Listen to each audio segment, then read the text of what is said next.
Hey Lucy, have you ever noticed how sometimes when you're learning a new language, you can sound a bit, well, robotic? Like you're just reciting phrases from a book?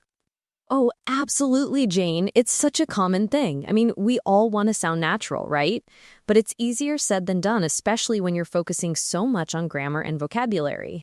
Exactly. And that's what we want to talk about today on Speak Smart.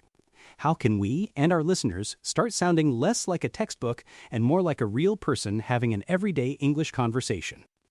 I think a big part of it is actually listening. Not just to what people say, but how they say it. The intonation, the pauses, the little filler words that we naturally use. That's a fantastic point. I remember when I was learning Spanish, I'd try to translate things word for word in my head, and it just sounded so stiff, like I'm going to the store instead of I'm going to the store. Right. Contractions are a huge one. I am versus I'm. You are versus you're. It seems so small, but it makes a massive difference in how natural you sound. Totally. And it's not just contractions, it's also about rhythm.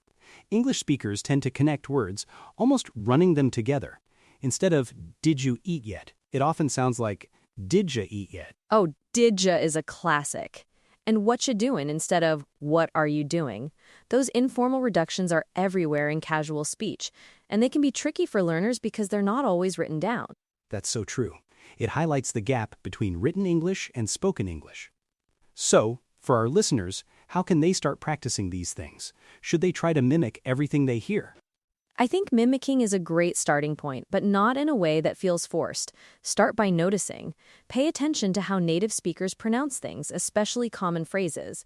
Then try to replicate it slowly at first. So almost like shadowing? Listening to a podcast or a TV show, and then repeating the sentences exactly as they were said, focusing on the sound, not just the words. Exactly. Shadowing is brilliant for improving pronunciation and intonation. And don't be afraid to record yourself. It can be a little uncomfortable at first, but it's one of the best ways to catch your own robotic moments. That's a good tip. It's like having your own personal coach. What about common filler words or expressions? I find those really help make a conversation flow naturally. Oh, absolutely. Things like, I mean, like, they might not carry much semantic meaning, but they're incredibly important for natural pacing. They give us a moment to think without creating awkward silence. Right. If you just stop completely after every sentence, it sounds like you're giving a presentation, not having a chat. So, I was walking down the street and I saw this really interesting dog. Perfect example. It just smooths everything out. Another thing is using interjections, little sounds or words that express emotion, like wow, oh my goodness, really? Oh, really is a great one for showing engagement. Or no way when something surprising happens. It tells the other person you're actively listening and reacting, which is what real conversation is all about. It truly is. And it's not just about what you say, but also the nonverbal cues. Even in a podcast, you can hear a smile, you can hear engagement. Try to infuse that into your speech. That's a subtle but powerful point. So, let's take a common scenario. Ordering coffee. A robotic approach might be, I would like to have a coffee, please, with milk. What's a more natural way? A more natural way would probably be, can I get a coffee, please? Or, I'll have a coffee with milk. Or even just a regular coffee, please.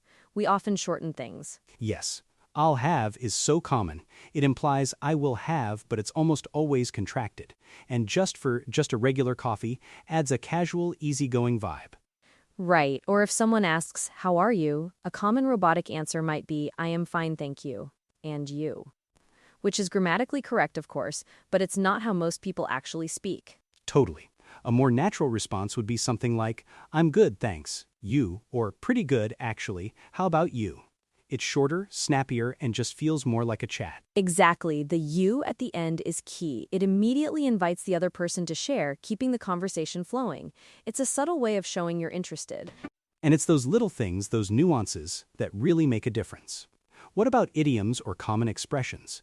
Do you think learners should try to incorporate those early on or wait until they're more comfortable? That's a tricky one. I'd say start with the really common ones that are almost part of everyday vocabulary, rather than obscure ones. Things like, it's raining cats and dogs is fun, but maybe not as useful as, how's it going? Good point. How's it going is a staple. Or, what's up, when you're greeting friends. Those are almost like single units of meaning, not something you break down word by word. Absolutely. Another one is no worries, which is used a lot, especially in certain regions, to mean it's okay or you're welcome. It's very informal and friendly. Oh, I love no worries. It's so laid back. It's a great example of how a simple phrase can convey a lot of feeling and cultural context, and it's not something you'd necessarily learn in a beginner textbook. Exactly. So for our listeners, try picking just a couple of these everyday phrases and focus on using them correctly with the right intonation. Don't try to learn 50 at once. Baby steps, right? Rome wasn't built in a day. Speaking of which, that's an idiom. But it's so common it's almost part of everyday speech. Another thing I've noticed helps is reacting with emotion. Oh, yes. If someone tells you exciting news, don't just say, "That is good." Say, "That's amazing," or, "Oh, wow, congratulations." Let your voice show your excitement. Or if they share something a bit sad, instead of "that is bad," you might say, "Oh no, I'm so sorry to hear that." Empathy comes through in your tone, not just the words. Definitely. It makes you sound human, which is the opposite of robotic. And it encourages the other person to open up more too because they feel heard and understood. So, to recap for our listeners who want to stop sounding robotic, focus on contractions. Notice word reductions like didja or whatcha. Use natural filler words and interjections, and don't forget to put emotion into your voice. And practice, practice, practice. Listen to native speakers, shadow what they say, record yourself, and try out these tips in real conversations. Don't be afraid to make mistakes. That's how we all learn. Exactly. Even native speakers make little mistakes or stumble over words sometimes. It's part of being human. The goal isn't perfection, it's connection. Couldn't agree more, Jane. It's all about communicating effectively and comfortably, and enjoying the process, you know? Absolutely. So, that's it for this episode of Speak Smart. We hope these tips help you feel more confident and natural in your everyday English conversations.